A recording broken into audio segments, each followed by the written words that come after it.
Hi all, masala French ടോസ്റ്റിൻ്റെ recipe ആയിട്ടാണ് ഞാൻ വന്നിട്ടുള്ളത്. 2 ഉള്ളി എടുത്തിട്ടുണ്ട്, അത് മിക്സിയുടെ ജാറിൽ ഇതുപോലെ കട്ട് ചെയ്ത് ഇട്ട് കൊടുത്തിട്ടുണ്ട്. ഇനി നമുക്കിതിലേക്ക് വേണ്ടത് പച്ചമുളകാണ്. ഞാനിവിടെ 5 പച്ചമുളകാണ് ഇട്ട് കൊടുക്കുന്നത്.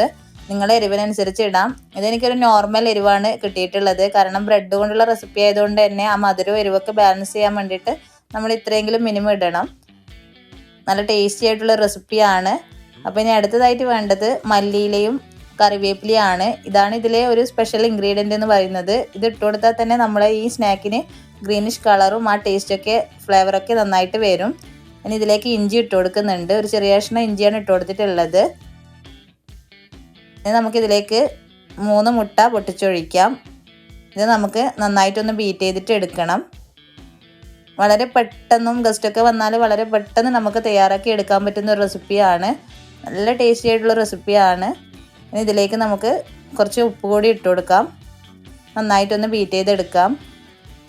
ഇത് ഫ്രഞ്ചുകാരുടെ റെസിപ്പി ആയതുകൊണ്ടാണോ ഈ പേര് വന്നതെന്നൊന്നും എനിക്കറിയില്ല. അപ്പോൾ നമ്മളിത് പണ്ടേ ഉണ്ടാക്കുന്ന ഒരു റെസിപ്പിയാണ്. ഇതുപോലെ ഞാൻ ബ്രെഡ് എടുത്തിട്ടുണ്ട്. എന്താണെന്നറിയില്ല, ഫ്രഞ്ച് ബ്രെഡ് തന്നെയാണ് കിട്ടിയിട്ടുള്ളത്.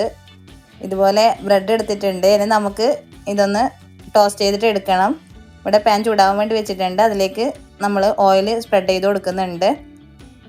അപ്പുറം ഇപ്പുറം ഒന്ന് ടോസ്റ്റ് ചെയ്ത് എടുക്കുകയാണ് ചെയ്യുന്നത്.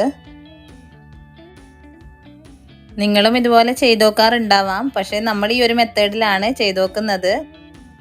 നല്ല ടേസ്റ്റി ആയിട്ടുള്ള റെസിപ്പി തന്നെയാണ്. നിങ്ങൾ എങ്ങനെയാണ് ഉണ്ടാക്കുന്നതെന്നുള്ളത് താഴെ ഒന്ന് കമൻറ്റ് ചെയ്യാം കേട്ടോ. ഇതുപോലെ ഒരു സൈഡിൽ ഞാൻ ഇതുപോലെ ചെയ്ത് കൊടുക്കുന്നുണ്ട്. നമുക്കത് പാനിലേക്ക് വെച്ച് കൊടുത്തതിന് ശേഷം മറ്റേ ഭാഗത്തും കൂടി ചെയ്ത് കൊടുക്കാം. എനിക്കിവിടെ ഫ്രഞ്ച് ബ്രെഡാണ് കിട്ടിയത്. നമ്മളധികം ഭാരതിൻ്റെ ബ്രെഡാണ് യൂസ് ചെയ്യുന്നത്. പക്ഷേ ഭാരതിൻ്റെ ബ്രെഡാണ് എനിക്ക് കുറച്ചുകൂടി ടേസ്റ്റ് ആയിട്ട് തോന്നിയത്. കാരണം ആ ഒരു മധുരത്തിൻ്റെയൊക്കെ ഒരു ഇത് വരുന്നത് കൊണ്ട് തന്നെ പ്രത്യേക ഒരു ടേസ്റ്റ് ആയിരിക്കും. അങ്ങനെയുള്ള ബ്രെഡാണെങ്കിൽ കുറച്ചുകൂടി നന്നായിരിക്കും. ഇതുപോലെ ടോസ്റ്റ് ചെയ്തെടുക്കുന്നുണ്ട്. നിങ്ങൾ എൻ്റെ ചാനൽ ആദ്യമായിട്ടാണ് കാണുന്നതെന്നുണ്ടെങ്കിൽ മറക്കാതെ സബ്സ്ക്രൈബ് ചെയ്യുക. കൂടെ തൊട്ടടുത്തുള്ള ബെല്ലൈക്കണും കൂടി പ്രസ് ചെയ്യണം കേട്ടോ. എങ്കിൽ മാത്രമേ ഞാനിന് വീഡിയോ അപ്ലോഡ് ചെയ്യുമ്പോൾ നിങ്ങൾക്ക് നോട്ടിഫിക്കേഷനായിട്ട് കിട്ടുകയുള്ളൂ. അപ്പോൾ ഒരു സൈഡ് ഓവറായിട്ട് കുക്കാവാൻ വേണ്ടി നിൽക്കണ്ട, ഒരു മീഡിയം ഫ്ലെയിമിലിട്ട് കുക്കാക്കി എടുത്താൽ മതി.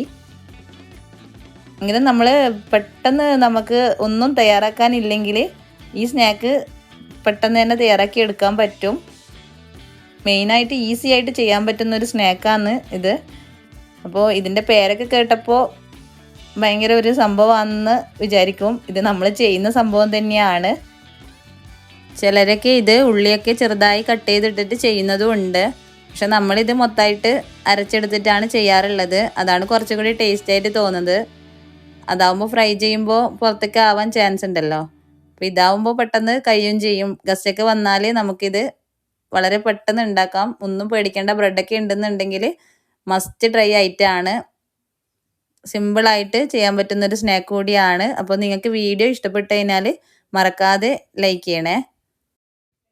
നിങ്ങളിങ്ങനെ ട്രൈ ചെയ്യാറില്ലെങ്കിൽ ഇതുപോലെ ഒന്ന് ട്രൈ ചെയ്തിട്ട് നോക്കിയിട്ട് ഫീഡ്ബാക്ക് അറിയിക്കണം കേട്ടോ. എന്താണ് അതിൻ്റെ മാറ്റം എന്നുള്ളതൊന്ന് കാണാമല്ലോ. അപ്പോൾ ടേസ്റ്റി ആയിട്ടുള്ള നല്ലൊരു റെസിപ്പിയാണിത്. നിങ്ങൾക്ക് എല്ലാവർക്കും വീഡിയോ ഇഷ്ടപ്പെട്ടെന്ന് വിചാരിക്കുന്നു.